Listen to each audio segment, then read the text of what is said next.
प्रतापी बच गए और भाग। उन्हें एक बार अपने हाथ से तुम्हारे हाथ में हार देने लो। जब तुम बच्चे गए बोला, तब बूढ़ी माँ तेरी एक बार तेरे हाथ में गिलास दे ले दिगंबर मुनि के रूप में।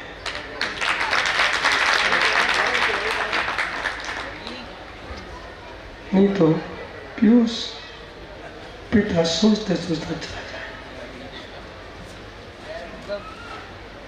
सोचते सोचते चले जाएंगे लोग। धन्य धन्य है वे जनक जननी जिनके दुलारों ने जिन दीक्षा लेकर के भगवान महावीर की मुद्रा को वर्तमान के 2024 में भी महावीर का बोध करा है। मैं ऐसा नहीं मानता लक्ष्मी सेन जी, दूसरे बट्टा रख दी, भानु कीर्ति जी तीसरे, धवल कीर्ति जी मित्र विश्वास मानना। लोग अपने धर्म के प्रचार के लिए करोड़ों खर्च करते हैं, उनके करोड़ों खर्च करके जो प्रचार नहीं होता, एक दिगंबर मुनि जहां से निकल जाए वे था दिन शासन जीवन को शासन जीवन प्रभु श्री मंदिर स्वामी के केवल लिगान में झलक रहा है। यदि आचार्य योगेंद्र सागर जी का परम भक्तियां कोई भी राजा हो, तुम भी बिलखना मत। महाराज की भावना पूरी हो रही है, पूरी हो रही है, पर समय को कौन बोल सकता है? कोई नहीं बोल सकता। प्रभु के ज्ञान में यही झलका होगा, तुम क्षेत्र की स्थापना कर पाओगे पर मुंडलाल बन के नहीं देख पाओगे, तुम देव बन के देखो।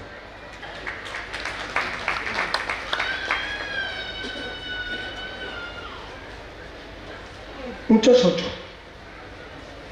ऊंचा सोचो। कितने लोगों ने भावना भाई होगी। कुछ लोग तो भगवान को सबके दिन एक से नहीं होते, सबके दिन एक से नहीं होते। सुंदर साई महादी सब दिन एक से नहीं होते हैं। मैं एक दिन शीतल तीर से निकला था, भगवान आदिनाथ का बिंब ऐसी जमीन पर पड़ा हुआ था। जमीन पे गिरे होने पर अपने गिरा नहीं मानना चाहिए।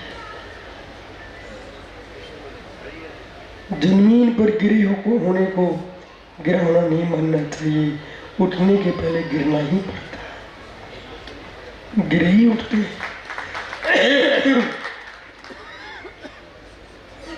गिर भी गए हो तो यूं मत करो, पीछे हाथ लगाओ, उठ के 7 लोग दौड़ने लग जाओ। असमर्थ लोग आंखों में हाथ लगाते हैं और समर्थ लोग जमीन में हाथ लगा करके उठ के भाग जाते हैं। असमर्थ लोगों से मार्ग दूषित होता है। जो शासन दूषित हुए हैं असमर्थ लोगों से दूषित हुए हैं। असमर्थ में कहीं प्रभावक समर्थवान हो वो अपने दूषण को भूषण बना लेता है, लेकिन ज्ञानी जनों का धर्म है असमर्थों के और प्रभावित लोगों से प्रभावित न होकर के मात्र आगम से प्रभावित होना।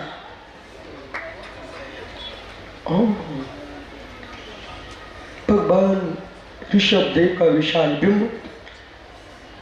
यहाँ पर ऐसे कहीं गिट्टियों का ढेर लगा था, कहीं पर ईंटों का ढेर लगा था। एक औलाद सामने गिड़गिड़ा के कहती, महाराज कभी पंचक होंगे?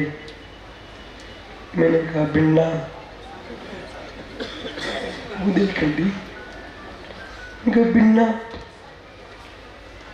यदि चंदना का कार्य पूरा हो सकता है, सवरी का कार्य पूरा हो सकता है, शोमा का कार्य पूरा हो सकता है, सीता का कार्य पूरा हो सकता है, तो तेरा भी कार्य पूरा हो।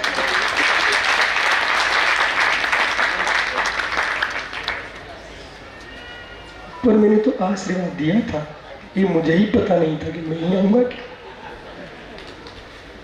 पर मैं अकेला नहीं आया हूं, हम साथ में सुंदर सार को लेके आए।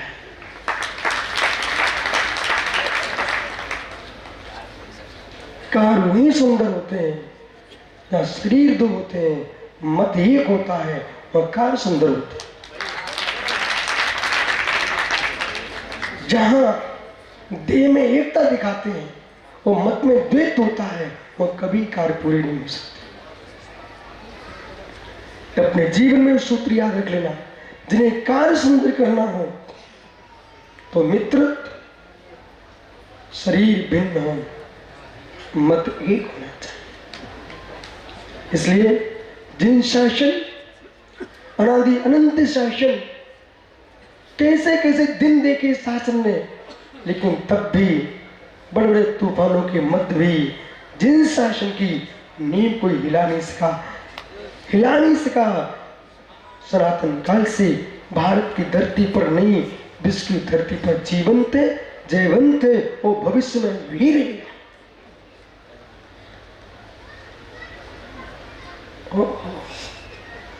इसलिए राकेश पंडित जी, काल लब्धि पर नहीं, काल लब्धि पर नहीं, कर्माधीन नहीं, कालाधीन नहीं। आप कुंद कुंदेव की भाषा में मिथ्या दृष्टि बन जाओ। जिन कुंद कुंदेव को तुम लोग कह रहे हो, मैं कुंद कुंद की बात को स्वीकार करता हूं, उन्हीं कुंद कुंदेव की भाषा में मिथ्या दृष्टि। जैसे कोई जीव ईश्वर के अनुसार कार्य होना स्वीकारता है, ऐसे कोई निमित्त के अनुसार कार्य स्वीकारता है, कोई काल के अनुसार कार्य स्वीकारता है, कोई कर्म के अनुसार कार्य स्वीकारता है। आचार्य कुंद कुंदेव ने समय सारजी में जैन मिथ्या दृष्टि लिखा है। बोलो महात्मा जी, बराबर। इसलिए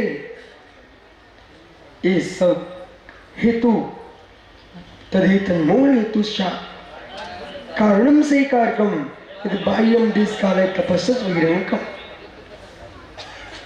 मूल हेतु निज का उपादान है, और निज का उपादान है मित्र, तो सारे बहिरंग हेतु बन जाएंगे।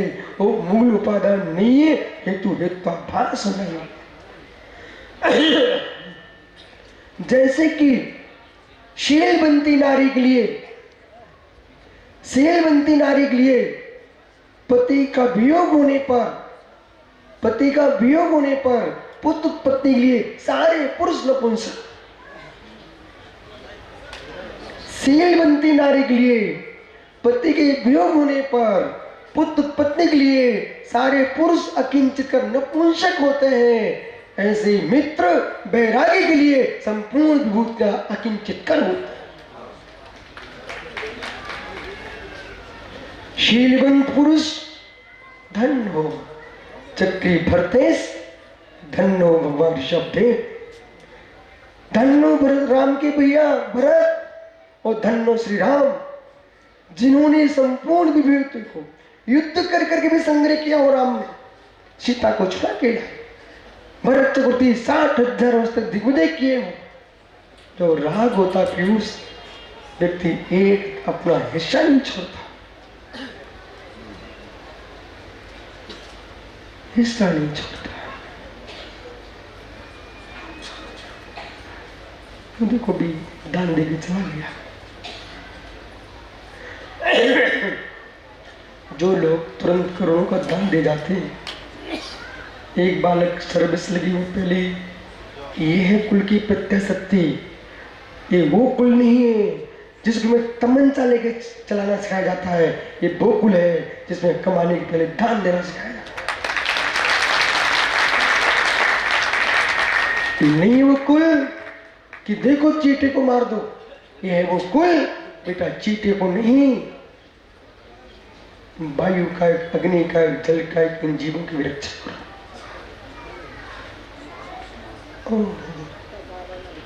आप आनंद लो न लो मुझे पता नहीं, मैं तो इस बात का आनंद लेता हूँ। हे जनेश्वर देव, कौन से पुण्य का द्रव पल्ले में रखा था कोने में, जिसने भले में कलयुग में आया हूँ पर मुझे मुनि बना दिया। वो मुनि बना करके श्रवक की देशा देने की लिए।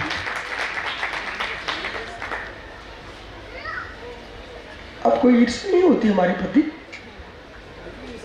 नहीं होती तो कैसे सम्य दृष्टि? जब तुमको पड़ोसी से ईर्ष्या होती है तो धन कमाने लगती है। आपको हम लोगों से ईर्ष्या होना चाहिए, मुनि बनने लग जाओ। ज्ञानियों सबके दिन एक से। जब मैं राता भी 20 तारीख को सुबह सागर बराबर 20 तारीख की शाम को 4 युगल मुनिराज 2 युगलों की जोड़ी प्रवेश करा रही थी वहां प्रसन्न सागर सहित। मित्र, सामने से एक सफेद सफेद एक ऊपर शिखर दिखाई दिया। जैसे शिखर मैंने देखा, फिर आगे कदम बढ़ाया और गेट के आने के पहले उसके अंदर जो चट्टान की मूर्ति मैं जमीन में पड़ी देख के गया था, उसने वहीं से आवाज लगा दी। बोले महात्मा विशुद्ध सागर जी, देख ले यानी सबके दिन एक से नहीं होते।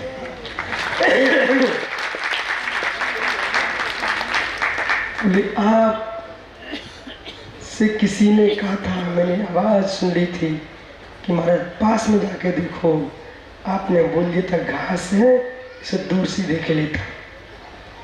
अब तो पास में आ गए, हम तुमसे ऊपर आके बैठ चुके हैं। इसलिए मैं किसी को कभी हीन दिन नहीं देखता हूँ। अपनी गोदिया में भगवान देखता हूँ। ये आंख मुझे जिन्हारों ने दी, तो ये आंख मुझे जिनागन ने दी है। गोदिया में भगवान देखो, लेकिन पूजने नहीं जाना। हम पूजते तो पर्याय के प्रकट परमात्मा को है, अथवा जिनकी प्रकट पर्याय की नियतता तीर्थंकर के देशों में घोषित हो चुकी, उनको मैं सुपन्ना और स्मृति प्रमाण वालों को तीर्थंकर मान करके मैं नमस्कार नहीं करता। न विद्वानों के मनीषियों के द्वारा घोषित स्वप्नों वालों को तीर्थंकर मानता हूं। मैं नहीं तीर्थंकर मानता हूं जो दूसरे से घोषित नहीं होते हैं, अपने कल्याणकों के द्वारा स्वयं घोषित हो जाते हैं। पर की स्मृतियों के प्रमाण को मानने वाले राकेश पंडित जी हैं, तो बेशक टेके मिथ्यात्म, लेकिन मैं टेकने वाला नहीं।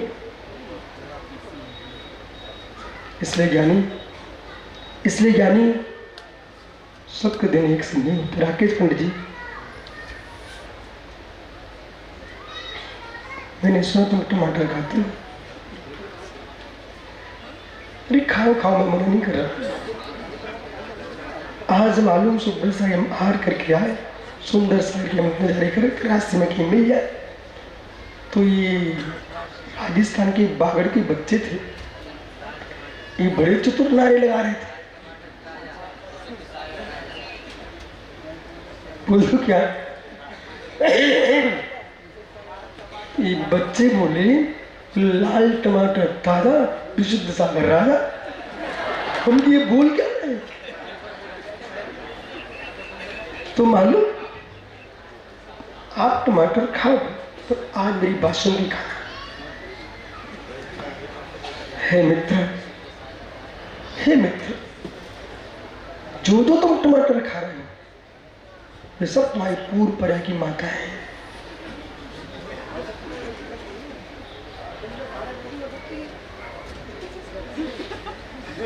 नहीं सुन पा? जो तुम टमाटर खिलाते हो, ये सब तुम्हारी पूर्व पर्या की जननी है। वे बेचारी तुम्हारे राग में रो रो के मर गई थी। वे आंचल का दूध नहीं पिला पाई थी, अब बेचारी टमाटर बन के तुम्हारे मुख में जा रही। इसलिए ये आगे मित्र जब टमाटर थाली में आए तो कहना, हे माँ क्या करूं खुदा के पीछे, तुझे लेना पड़ रहा है, पर बहुत दिन कब आए, मैं कबला और शून्य अनंत बन जाऊं।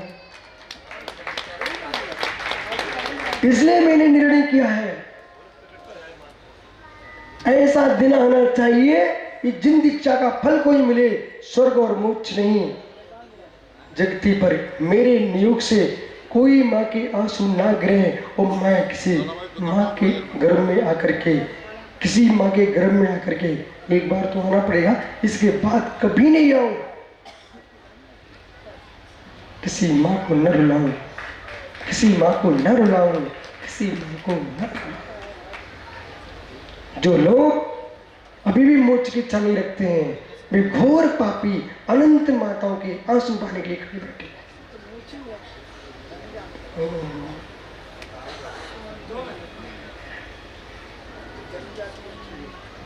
सम्यक दृष्टि निहित बहुत ही ज्ञान वैराग शक्ति, इसलिए जिनको ज्ञान वैराग शक्ति थी ये तीन मुमुक्षु मुनिराज चुल्लक बन गए।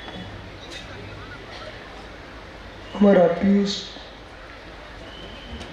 8-9-10 की उम्र, वर्ष की उम्र से आहार दे रहा है, भोला सिलवानी के बाजार में रो रहा है, हाथी साहब शिशुपाल की नगरी से लेकर के भोजपाल तक पहुंचे, भोपाल तक रवि के तो दिन ही कहीं दिखाई दे। इसलिए ज्ञानियों अपने जीवन में सोचना चाहिए, अहो नरो मरो, अहो नरो मरो, सम्यक दृष्टि जीव जिन्हें प्रावध्या में विषमभाव नहीं करते, और चाहे संबंध दृष्टि सोदर इंद्र के शासन काल में विषमभाव कैसा। इसलिए भगवान खड़े हो जाओ, भगवान अरहंत देव की पालकी सर्वप्रथम वे उठाएंगे जो इनके साथ इन जैसे दीक्षा लेने जाएंगे। सर्वप्रथम भूमगोत्री 7 कदम लेके चलेंगे, तदुपरांत विद्याधर देव जाएंगे, तदुपरांत संपूर्ण देवतागण भगवान अनंत की पालकी को लेके जाएंगे। और इस बात को हम सीख लेंगे कि जगती पर माँ बिलकती रह गई, महाराज विराज मर देवी, महाराज विराज अंकित मर देवी, कहाँ रोक पाए, तेरी माँ रोक नहीं पाएगी। बैरागी कौन रोकता है और बैरागीन को अभागे कौन भगाता है।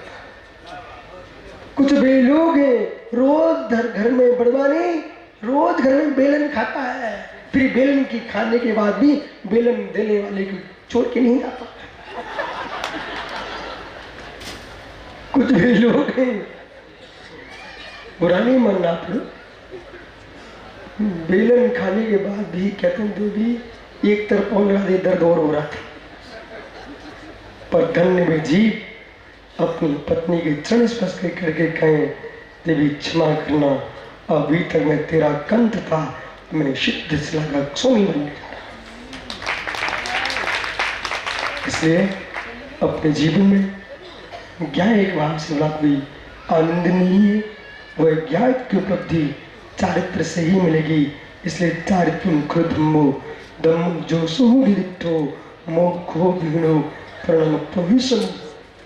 जो चारित्र वही निश्चय से धर्म है, जो चारित्र है वो मोह क्षोभ से शून्य है, साम्य भाव है, उसी का नाम चारित्र है। इसका मतलब ये नहीं है कि दिगंबर मुद्रा के बिना साम्य भाव होता है।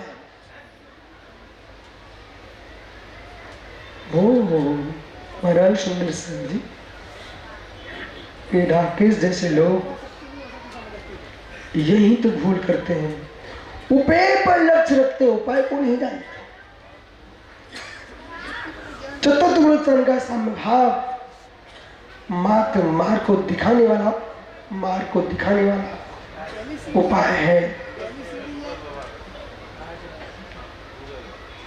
छठवें 7वें गुरुस्थान का भी मोक्ष मार्ग इतना गहरा नहीं है।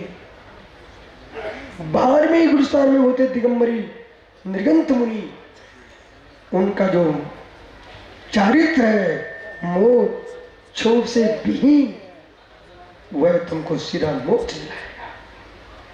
इसलिए जाओ, प्रभु की दीक्षा का समय हो चुका है और महाराज जी के प्रवचन सुनने का समय हो चुका है।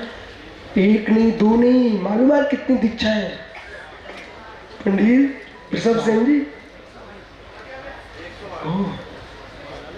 108 आज दिन दीक्षा होंगी और हाथ पवित्र हो जाएंगे। 108 दिन दीक्षा होंगी, जब तो तुम सबकी आंखें पवित्र हो जाएंगी कि मालूम चतुर्थ काल में भी, चतुर्थ काल की बात कर रहा हूं, चतुर्थ काल में भी गोमठ सार जी कांड जी ग्रंथ में आचार्य नेमिचंद चंद्रगुप्ती जी देव ने लिखा हुआ है कि आहारक पुतला लोगों की अवधारणा है कि मात्र असंयम के परिहार के लिए निकलता है, कि शंका के समाधान के लिए निकलता है। इतने दो ही हेतु नहीं है। जिन घर बंडल अट्ठम, जिन घर जानते हो, मंदिर। ओह, जिन घर के लिए, जिन घर की वंदना के लिए, शंका के समाधान के लिए। और भरत क्षेत्र में बैठे मुनिराज, उन्होंने सोचा कि हमने कभी तीर्थंकर की दीक्षा नहीं देखी, अपनी दीक्षा तो हमने देखी लेकिन तीर्थंकर की दीक्षा नहीं देखी। उनके मन में तीव्र भावना जागृत हो जाए, उनके मस्तिष्क से आहारक पुतला निकलता है, विदेश से जाकर के भगवान की दीक्षा देखने जाकर के और वापस आकर के महाराज के मस्तिष्क में समा जाता है, आनंद को युक्त होता है। जीवन में मुनिराज की दीक्षा, मुनिराज की समाधि और निर्गंतों को दान और अंतों का अभिषेक, एक काम कभी छोड़ना नहीं।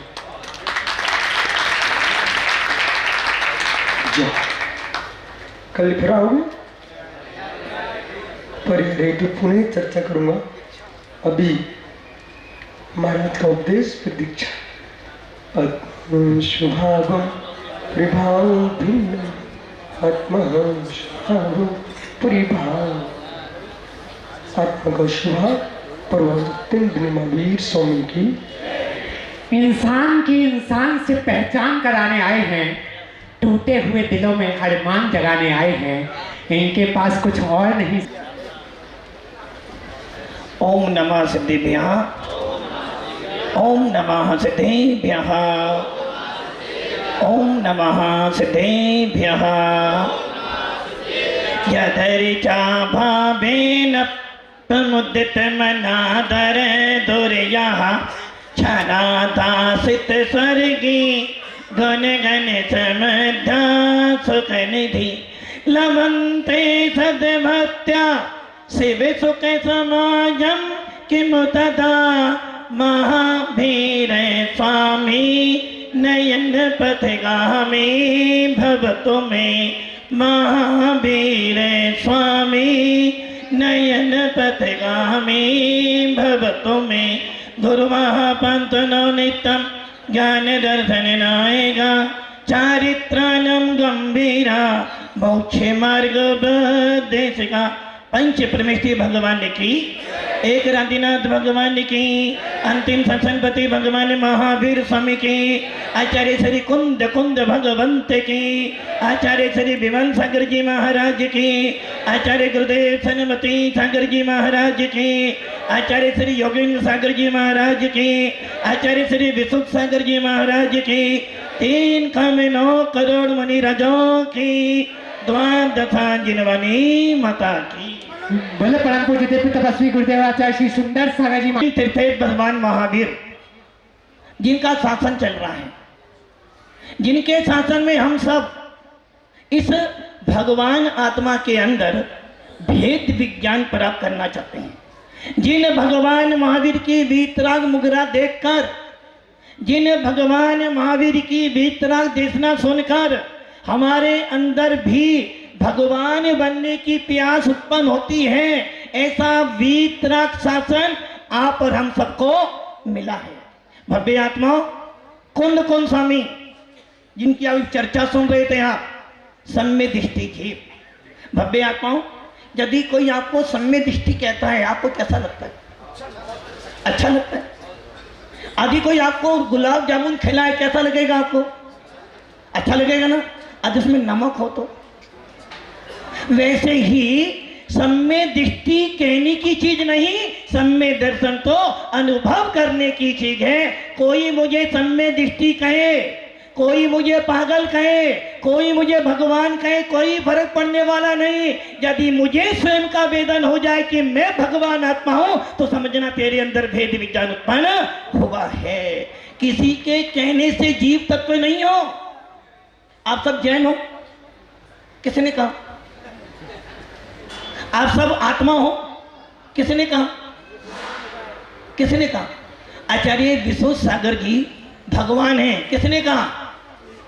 आपने सुनकर कहा या आपने अंदर से कहा?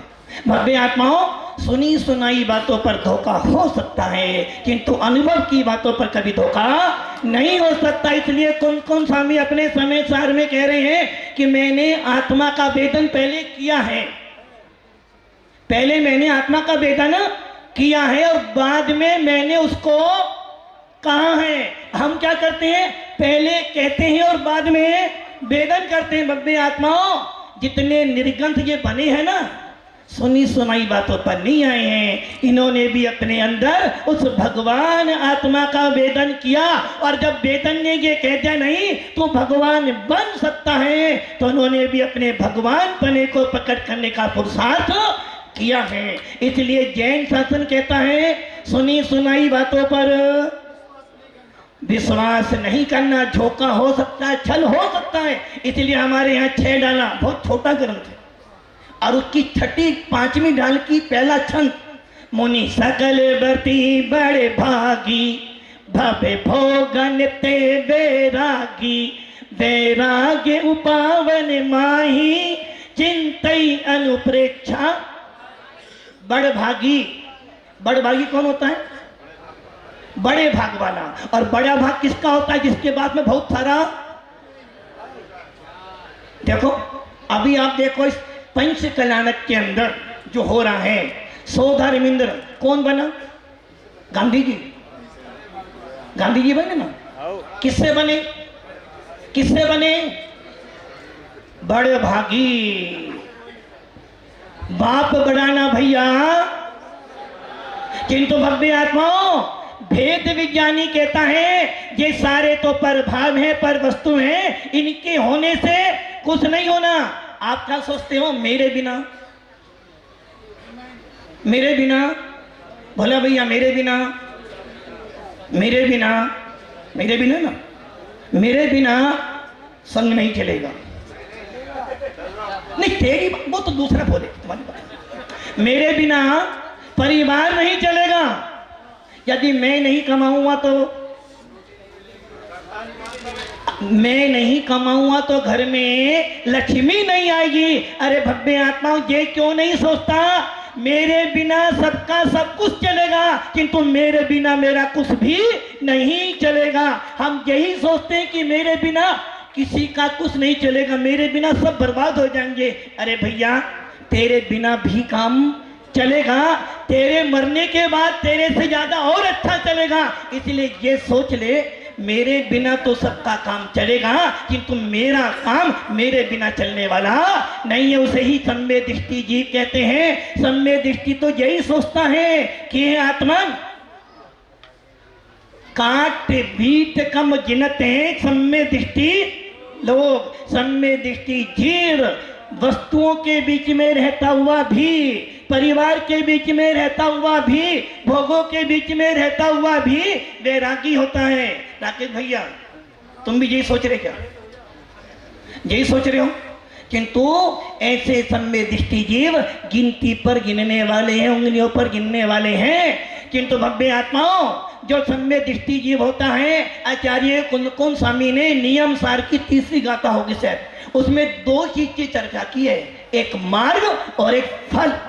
मार्ग क्या है हमारा? मार्ग क्या है हमारा? रत्नत्रय, और उसका फल क्या है? निर्वाण। जैन शासन में दो की चर्चा, एक मार्ग और एक निर्वाण। और एक ध्यान रखना, कोई भी क्रिया करना फल तो मिलेगा, अच्छी करो तो भी मिलेगा, बुरा करो तो भी मिलेगा, किंतु मार्ग आपका कौन सा है? लड़ाई सारी कहां पर हो रही है? दृष्टि पर लड़ाई हो रही है। सारी लड़ाई श्रद्धा की है। यदि तेरा मार्ग खराब है, इसलिए आचार्यों ने किया तुम्हें कुछ करना नहीं है, मैंने सब कुछ बना के दे दिया, तुम्हें क्या करना है? बस तो ये अपने अंदर भेद विज्ञान उत्पन्न करना है। और भव्य आत्माओं, 5 समवाय होते हैं, 5 समवाय। उन 5 समवाय में से आचार्य अंकलन देव जब अपनी व्याख्या कर रहे हैं, वो कह रहे हैं काल लब्धि क्या? काल लब्धि कुछ नहीं है, जिस समय तू पुरुषार्थ करेगा उसी दिन तेरा काम आ जाएगा, वही काल लब्धि है। हम पुरुषार्थ करेंगे तो काल लब्धि भी आएगी। और निमित्त, अभी महाराज कह रहे थे ना आपसे, आपका पुण्य देखो, आपको क्या मिला? क्या मिला आपको? कर्म भूमि मिली। जिनको नहीं मिला, देवता गुरु मिले, देशना भी मिल रही है। और देखो इतना अच्छा तुम्हें अवसर मिला कि साक्षात आपको ऐसा पंच कल्याण देखने को मिल रहा है। और इसको देखने के बाद भी यदि तुमको महाराज अभी मेरी काल लब्धि नहीं पची, तो समझना तेरे से ज्यादा अभागा और कोई नहीं हो सकता है। भव्य आत्माओं, अपने पास उदाहरण आता है भरम गुलाल मुनि का। खेल खेल में मुनि बने थे, खेल खेल में। और जब राजा ने बोला मांग, तुझे क्या मांगना है? वो मुनिरा कहते, राजन तू तो राजा है, किंतु मैं महाराजा हूं। अब ये उम्र, ये मुद्रा मांगने की नहीं, ये मुद्रा तो अंदर रमण करने की है। और खेल खेल में मुनि बने और भव्य आत्माओं भेद विज्ञान प्राप्त कर लिया। इसे कहते हैं सच्चा सम्य दृष्टि जीव। और आचार्य कुन स्वामी अपनी पहली गाथा में क्या कह रहे थे? दंसन भट्टा भट्टा दंसन भट्ट से नथि निवारणम सिजंती चर्ये भट्टा दंसन भट्टा न सिजंती। हमने इस गाथा का भी अर्थ बदल दिया। कुन स्वामी क्या कह रहे हैं? जो दर्शन से भ्रष्ट है वो सबसे बड़ा भ्रष्ट है, और जिसके पास दर्शन नहीं है, सम्य दर्शन है, वो कभी निर्माण को प्राप्त नहीं करा। ये बात तो सत्य है, ये तो मान लिया आपने। किंतु जो नीचे बात कह रहे हैं, क्या कह रहे हैं? ऊपर की लाइन तो बहुत अच्छी लग रही है सबको, ऊपर की बात तो कैसी लग रही है? जैसे अंदर आत्मा अभी भगवान बन जाएगी, क्योंकि ऊपर की पंक्ति क्या कह रही है? दंसन भट्टा भट्टा दंसन भट्ट से नथि निवारणम। जिसके पास सम्य दर्शन है वो भ्रष्ट, और जिसके पास सम्य दर्शन है वही मोक्ष को प्राप्त करे। सिद्धंती चर्ये भट्टा, यदि तू 40 से भ्रष्ट हो भी गया है तो तुझे सिद्धि की प्राप्ति हो जाएगी। इसका अर्थ ऐसा नहीं करना। कुन स्वामी ये भी कह रहे हैं, भैया ये समझ लेना, तीर्थंकर भी क्यों ना हो, तीर्थंकर 3 ज्ञान के धारी हैं। जो संसार विषय सुख होता तीर्थंकर क्यों? इसलिए ये ध्यान रखना, यदि तीर्थंकर भी बन जाए और वो ये सोचे कि चारित्र के बिना मोक्ष मिल जाएगा, तो 3 काल में मिलने वाला नहीं। इसलिए भव्य आत्माओं, इस नीचे की लाइन में कुन स्वामी कह रहे हैं, मानते हैं सम्य दर्शन जड़ है, सम्य दर्शन जड़ है, और जड़ के बिना महल नहीं बन सकता। किंतु ये ध्यान रखने ना, जड़ के साथ साथ में फल भी तो लगने चाहिए। ऐसी जड़ से क्या फायदा जिसकी तुमने जड़ी काट दी।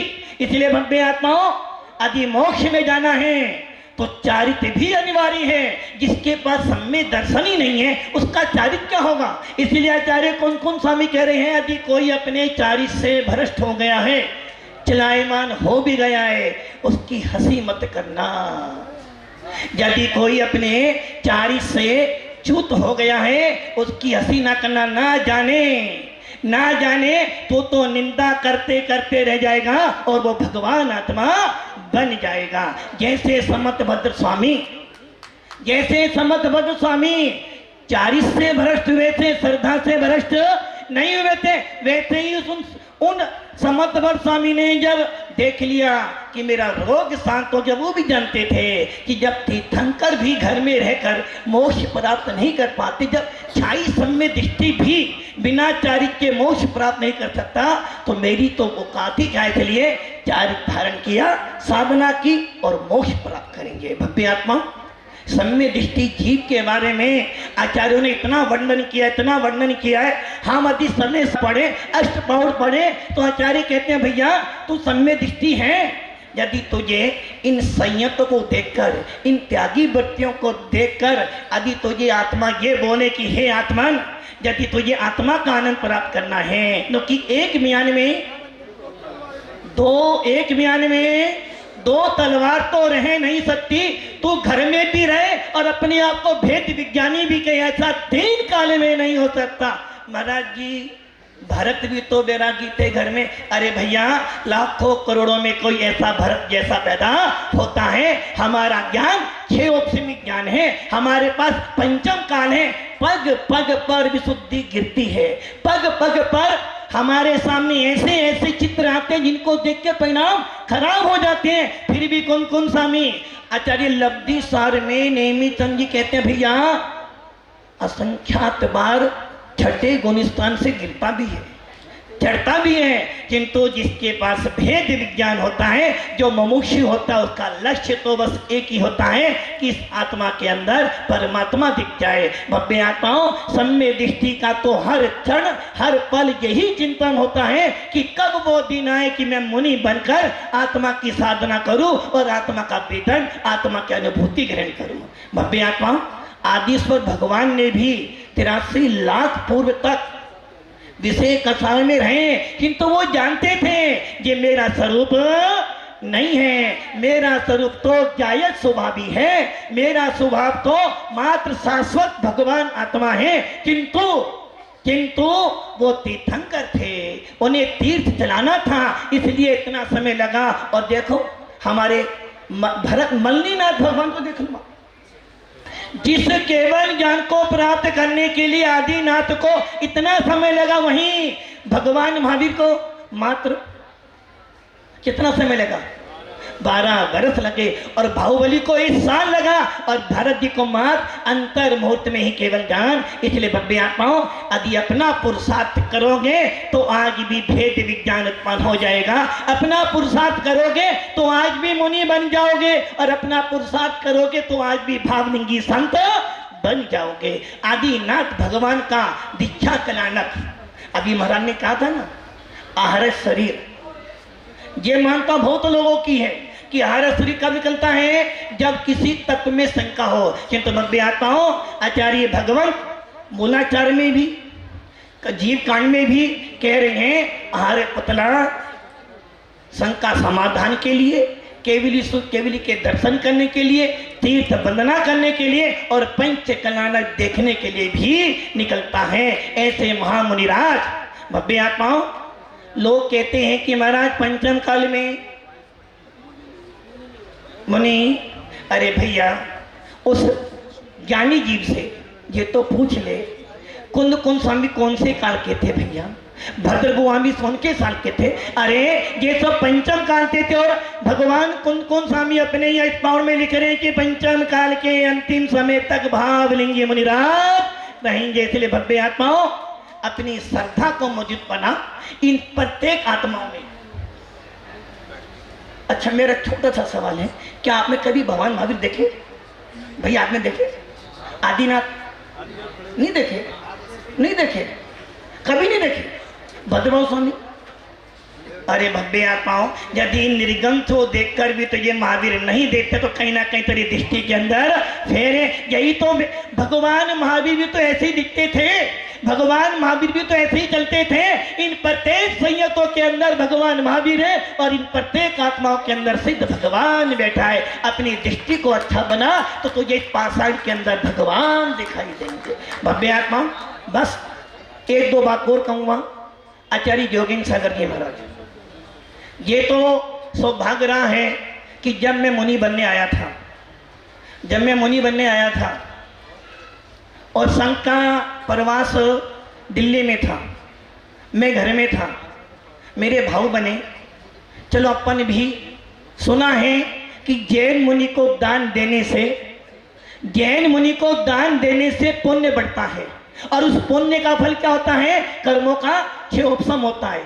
मैंने प्रयास किया, चौका लगाया, 7 दिन हो गए, आचार्य महाराज का हार नहीं हुआ। 8वां दिन आ गया और आज महाराज का विहार होना है। मेरे मन में भाव आए, आज तो गुरुदेव जरूर आएंगे, और प्रतीक्षा करता रहा, किंतु महाराज मेरे मन में भाव आ गए, लगता है कि महाराज गरीबों के, किंतु भव्य आत्माओं, जब पुण्य तीव्र होता है तो लक्ष्मी अपने आप मिल जाती है। और भव्य आत्मा उस दिन ऐसा चमत्कार हुआ कि आचार्य महाराज की कई विधि मिली नहीं, और जैसे ही मेरे पास आई उनकी विधि वहां मिल गई। और देखो कितना भागा कि मेरे घर में हार हुआ और मैं महाराज को हार नहीं दिया। सारा काम किया, मेरा त्याग नहीं था। मैंने सोचा आज महाराज का हार हुआ मेरे घर में, जिस घर में कभी नमोकार मंत्र नहीं सुना था, आज उस घर में अधंत परमेष्टि के पद पर चलने वाले आचार्य भगवंत का हार हुआ है। चलो आज कम से कम एक नियम करता हूँ, आज महाराज का बिहार करने जाऊंगा और बिहार के बाद अपने स्कूल जाऊंगा। मैं बिहार करने गया, अब मैं इनका निवेदन क्या, भगवंत मैंने आपको हार नहीं दिया, मैं आपको हार देना चाहता हूँ। महाराज बोले बेटा हार देना चाहता है? अच्छा अब एक सवाल आपसे पूछता हूँ, हार देने में आनंद आता है ना? बहुत आनंद आता है ना? बहुत आता है ना? कल हार दोगे ना महामुनि आदिनाथ को, हार देने में आनंद आता है ना? अरे भव्य आत्माओं, क्यों अपने परिणाम खराब करते हो? हार देने में आनंद नहीं आता, हार लेने में आनंद आता है। महाराज मुझसे बोले बेटा मुझे हार मत दे, हार लेना शुरू कर दे। मैंने कुछ नहीं सोचा, किसी से नहीं पूछा, और तुरंत जीवन भर का ब्रह्मचर्य व्रत ले लिया। और मैं जब घर आया, मेरे घर वालों ने, मैंने बताया नहीं क्योंकि मेरे घर के अंदर क्या होता था वही आलू प्याज, किंतु भव्य आत्माओं मैंने का नियम लिया है, प्राण जाए पर वचन तो।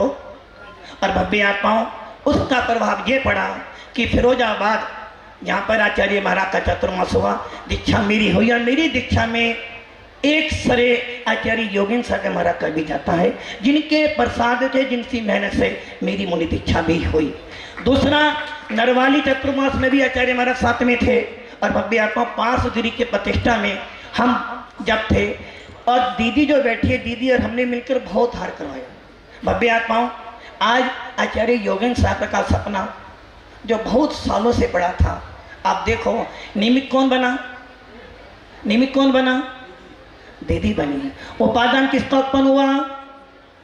इन 3 भव्य आत्माओं का, जिन्होंने इस खेत पर आकर संयत भी बने और छुल्लक भी बने। भव्य आत्माओं यदि साधु संत हैं तो जिन शासन जीवित हैं, और जब तक साधु संत जीवित हैं आपके घर में चूल्हा जल रहा है। इसलिए इन जिन शासन के रक्षकों को, इन जिन शासन के संयत को देखकर अपने अंदर भेद विधान उत्पन्न कर ले, बस यही तेरा पंचम का सबसे बड़ा अतिशय होगा। इसलिए भव्य आत्माओं हम सब अपने भगवान आत्मा को देखें और भगवान बनने का पुरुषार्थ करें। ओम नमस्ते।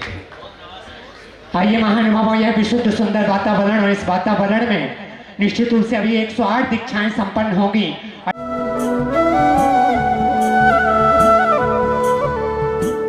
वाला आदिनाथ मैं तो पकड़ो तारो हाथ, मने दे जो सदा साथ हो। वाला आदिनाथ हो तुम पास लई मुक्ति नियाश, मने करशो ना निराश हो। नायक भगवान अपनी तरफ से विराजमान करने का सौभाग्य प्राप्त किया है। ऐसे श्रीमान राकेश कुमार जी इत्यं सुरमुत्तप मुक्तिपथा प्रयाणे देवा। श्रीमान राकेश जी हमारे बीच यहाँ उपस्थित हुए हैं, वे आशीर्वाद प्राप्त कर रहे हैं आचार्य श्री से।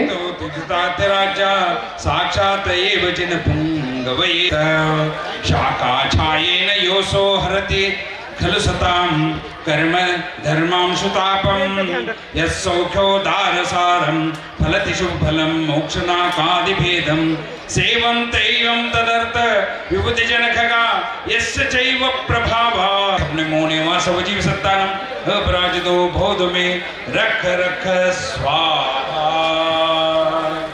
परचरण तिलोकिसारं सुखयन्ति मात्र साध्यं सत्य प्रभोसादेवितं प्रवृत्तं तीर्थंकरत्वं विजयस्वदेवम् आत्यन्तिकी दुःख निवृत्तिरुच्छेरणन्तमोध्यात्म सुखं च तां दुर्लभं मुक्तिपुरा प्रयाते पंथा शिवाप्ते जिननाथ भूयात् यस्य प्रपाते परिहार सिद्धि चैतन्यं मातृ प्रभु के केस लेने का सब दोनों आप अपने परिवार के साथ में। भैया आप लोग यहाँ पे जगह को खाली कर दीजिएगा। निष्क्रमण दो तीर्थंकर विधि नायक भगवान कालकेशु समं सदा संभ्रमवन्तैतेषु निष्क्रामति स्म वसता धनोया सएव देवो जिनबिम्बैषा महिमा व्याप्त मरुतलोल ध्वज प्रजे चाच व्रजानि सैना निष्क्रामति स्म वसता धनोया सएव देवो जिनबिम्बैषा निरुद्ध निशेषण भोगनेषु सुरासुरेषु परस्सरेषु निष्क्रामति स्म वसता धनोया सएव देवो जिनबिम्बैषा। पिछिका कमंडल प्राप्त करने का सौभाग्य जो प्राप्त कर रहे हैं, मैं आपको बता दूं स्थापना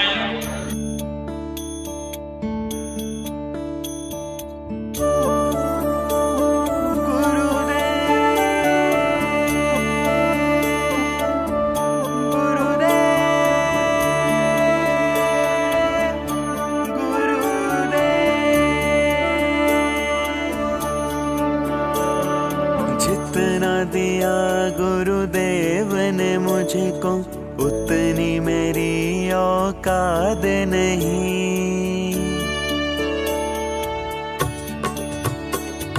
जितना दिया गुरुदेव ने मुझको उतनी मेरी औकात नहीं, उतनी मेरी औकात नहीं।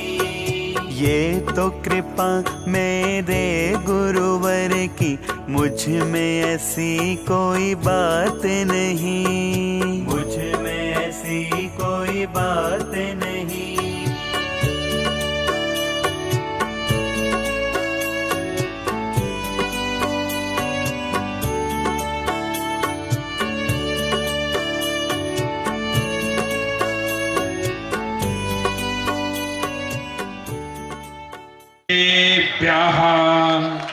नमस्सिद्धेभ्यः नमस्सिद्धेभ्यः नमस्सिद्धेभ्यः नमस्सिद्धेभ्यः।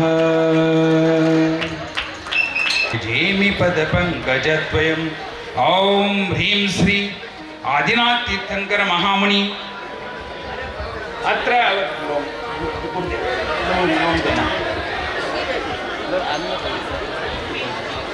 बहुत से बड़ोदरा से भैया कहाँ गए? बड़ोदरा पिछी कमंडल। ओम नमो अनंतानंबाय अवंतर शुद्धाय नमः। इनकी बोली शौचोपकरणं ग्रहण स्वाहा। मुनिललावतावत्वयम् ओम ह्रीं श्री आदिनाथ तीर्थंकर महामुनिये जलं निर्वपामित्यम्। ओम ह्रीं श्री आदिनाथ तीर्थंकर महामुनिये चंदनं निर्वपामिते। तन्निजेमि पद पंकजद्वयम् ओम ह्रीं श्री आदिनाथ तीर्थंकर महामुनिये पुष्पं निर्वपामिते। पंकजद्वयम् ओम ह्रीं श्री तीर्थंकर महामुनिये मम महामोक्ष फल प्राप्ताय फलं निर्वपामिते। जं विगत प्रमादम् आसे दिवासं चित्र गुणानुरक्ता सएव देवो जिनबिम्बैषा सामायिक चारित्र अतिशय स्थापनाद्यदीक्षिते करोमिति।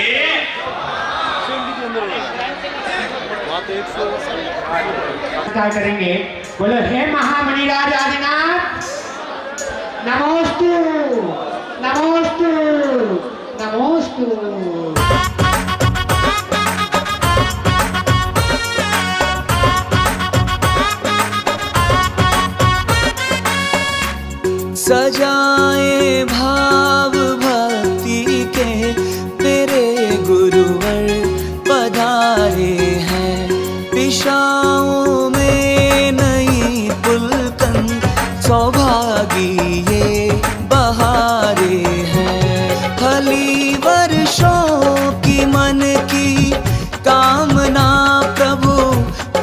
शुभागमन, धरा पर स्वर्ग सा एहसास देते पुण्य ज्योति चरण। खुले तकदीर के ताले, तीरथ ये मेरे द्वारे हैं। यह सर्व शुद्धार्थ प्रवृत्ति कीशा, उत्पाद्य दिव्या जिन बिंब ईशा।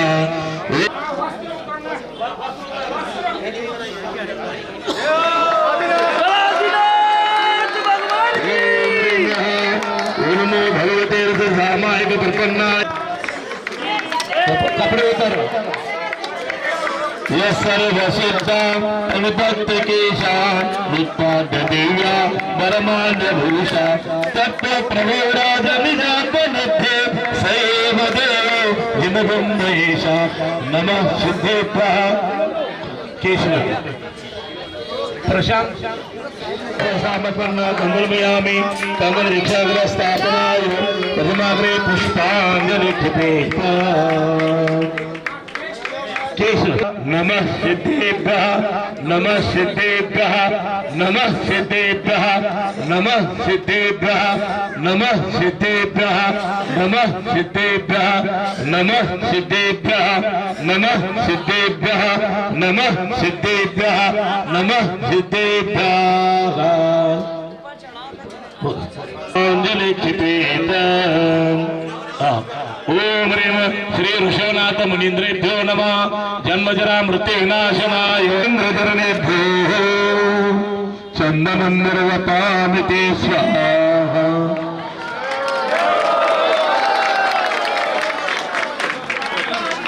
ओम ह्रीम श्री ऋषभनाथ मुनीन्द्रधरणेभ्यो नमः। अक्षतं निर्भूषणाय पुष्पं निर्वपामि ते। ओम ह्रीं श्री ऋषभनाथ मुनीन्द्रचरणेभ्यो नमः। सदा रोग निवारणाय नैवेद्यं निर्वपामि ते। ओम ह्रीं श्री ऋषभनाथ मुनीन्द्रचरणेभ्यो नमः। मोहान्धकार विनाशनाय दीपं निर्वपामि ते स्वाहा। ओम ह्रीं श्री ऋषभनाथ मुनीन्द्रचरणेभ्यो नमः। अष्टकर्म सेनाय धूपं निर्वपामि ते। ओम ह्रीं श्री ऋषभनाथ मुनीन्द्रचरणेभ्यो नमः। महामोक्ष फल प्राप्ताय फलं निर्वपामि ते। ऋषभनाथ मुनीन्द्र चरणेभ्यो नमः। अनर्घ्य फल प्राप्ताय अर्घ्यं निर्वपामि ते। शान्तिं शान्तिधारा देवरे पुष्पांजलि क्षिपेत।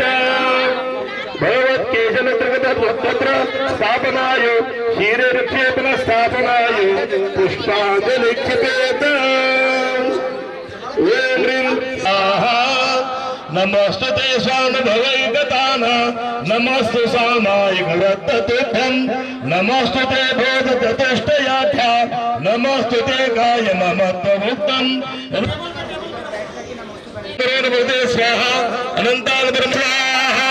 शांति शांतिधारा देवरे पुष्पांजलि।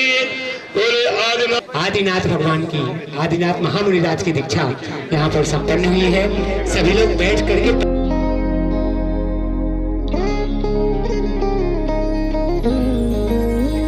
उनसे निगाहें जब से मिलाई, ये सारी दुनिया लागे हर जाई। उसकी आंखें मन में समाई। अब यही जीना जीना जीना जीना मर जाना है। ये पावन भूमि, यहाँ बार बार आना है। ये पावन भूमि, यहाँ बार बार आना। आदिनाथ के चरणों आकर के झुक जाना है। ये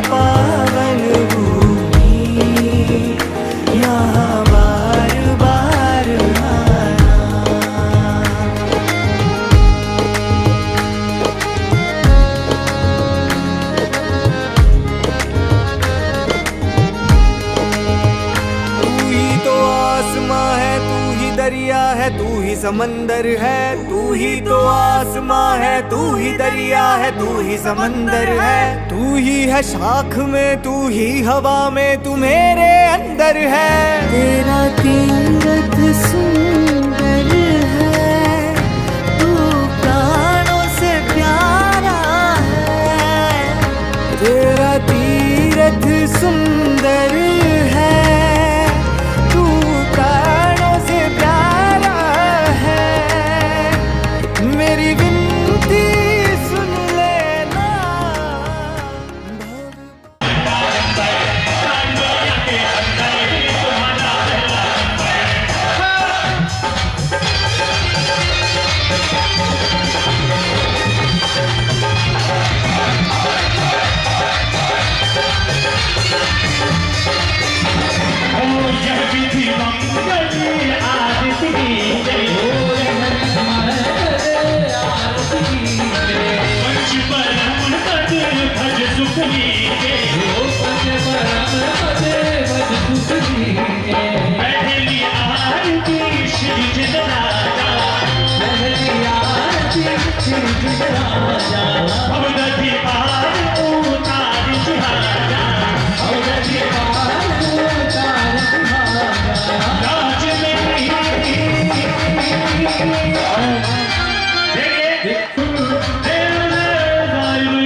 श्री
परिवार कितना खुश है, बाकी सब पीछे पीछे सर। चलिए हाँ चलिए चलिए लाइन से।